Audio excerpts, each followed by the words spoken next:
wabarakatuh. Halo everyone, perkenalkan nama saya Agnes Fernanda Putri. Di sini saya akan mempresentasikan tugas dari matkul Kespo. Nah, yang pertama, saya akan mempresentasikan tentang alat reproduksi pada manusia. Nah, alat reproduksi pada manusia ini dibagi menjadi dua jenis. Yang pertama yaitu alat reproduksi wanita, dan kedua yaitu alat reproduksi pria.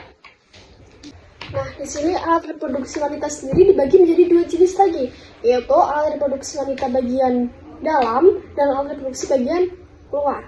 Nah, kita akan bahas terlebih dahulu alat reproduksi wanita di bagian dalam.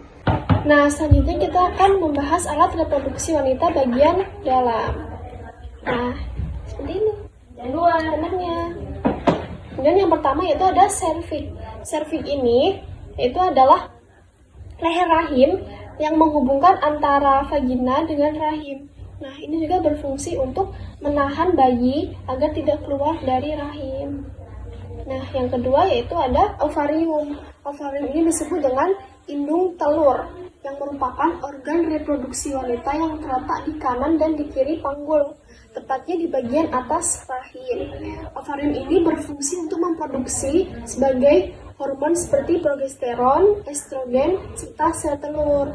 Jadi, setelah sel telur ini diproduksi, maka akan menuju ke tuba falopi untuk dibuahi. Nah, setelah menuju ke tuba falopi, maka sel sperma akan membuahi ke tuba falopi ini, akan bertemu dengan sel telur. Setelah sel telur dibuahi, maka akan menuju ke rahim dan menempel di endometrium atau dinding rahim. Nah, seperti ini bentuk alat reproduksi wanita bagian luar. Yang pertama yaitu mons pubis. Mons pubis ini adalah gundukan bulat jaringan lemak di bawah kulit yang menutupi tulang kemaluan atau symphysis pubis.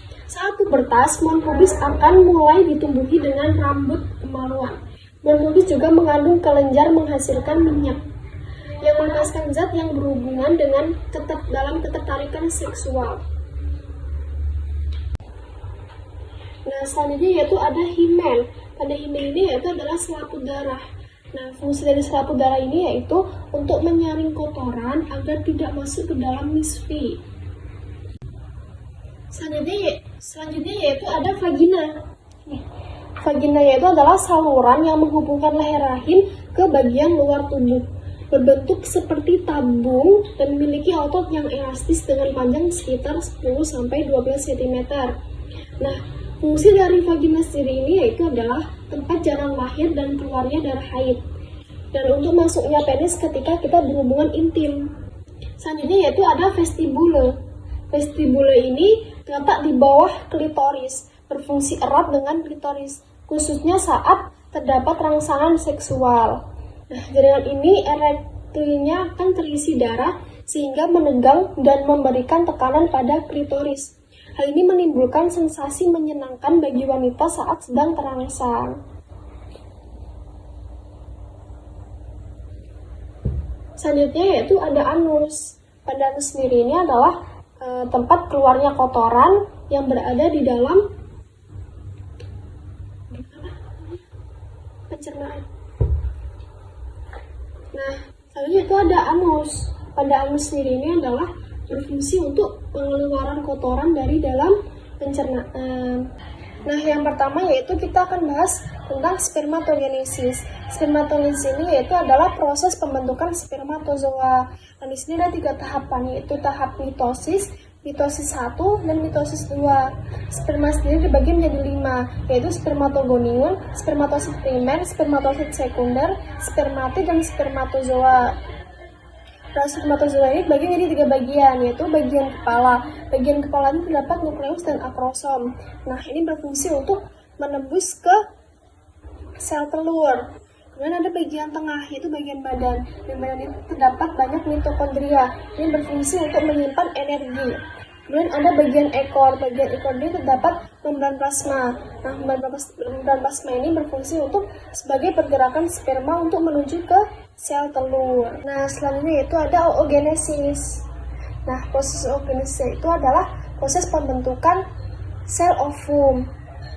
Nah, proses genesis yang pertama adalah mitosis. Ini merupakan proses pembelahan sel yang menghasilkan dua gamet, sel atau sel anak, identik dengan organ reproduksi wanita. Sedangkan yang kedua yaitu adalah meiosis. Merupakan pembelahan sel yang menghasilkan 4 gamet, masing-masingnya mempunyai jumlah kromosom setengah dari sel induknya. Selnya tadi yaitu adalah proses perkembangan. Ini merupakan pembelahan sel telur pertama pada proses genesis saat mengalami perkembangan bagian sel atau sitoplasma yang tidak seimbang. Pada fase perkembangan ini, ada satu oosit yang memiliki banyak sitoplasma, sementara oosit lain tidak memiliki sitoplasma.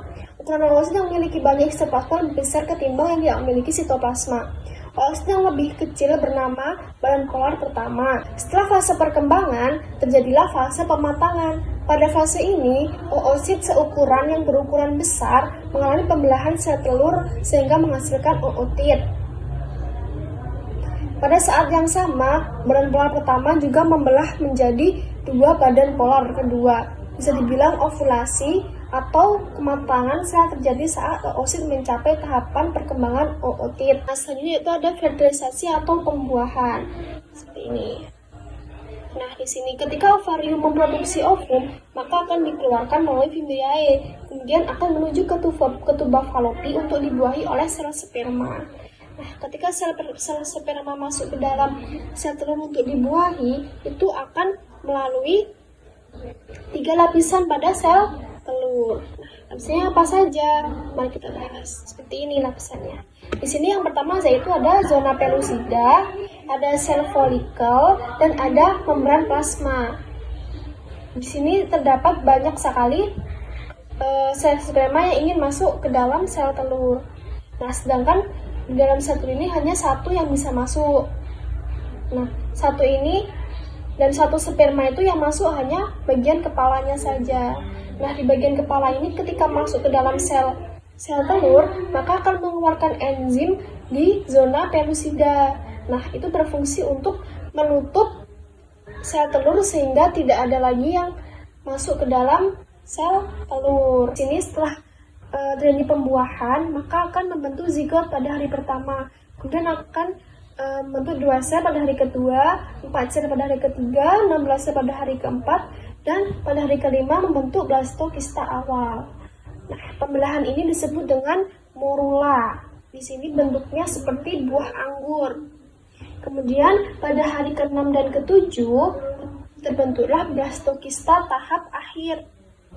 Nah, kemudian akan menempel di dinding rahim di sini.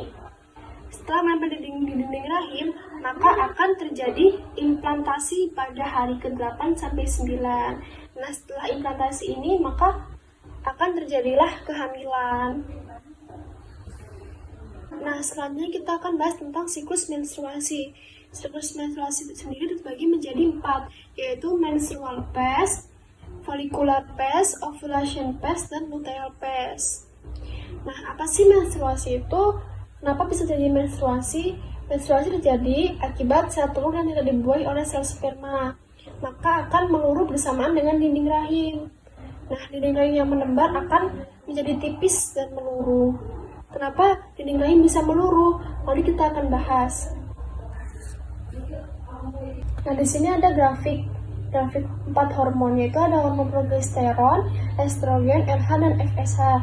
Kemudian yang di bawah ini ada dinding rahim yang dari tebal, tipis, kemudian menebal lagi. Nah, kenapa bisa terjadi peluruhan pada dinding rahim akan meluruh karena tidak adanya hormon progesteron dan estrogen, karena tidak diproduksi lagi. Kemudian dinding rahim akan meluruh bersamaan dengan ovum. Nah, hormon LH sendiri ini berfungsi untuk memproduksi ovum. Nah, ketika ovum diproduksi, maka akan menghasilkan korpus luteum. Korpus luteum ini berfungsi untuk menghasilkan progesteron. Nah, ketika progesteron dihasilkan, maka akan bekerja sama dengan estrogen untuk menebalkan dinding rahim agar ketika sel sperma masuk tidak terjadi pembuahan atau tidak membentuk zigot.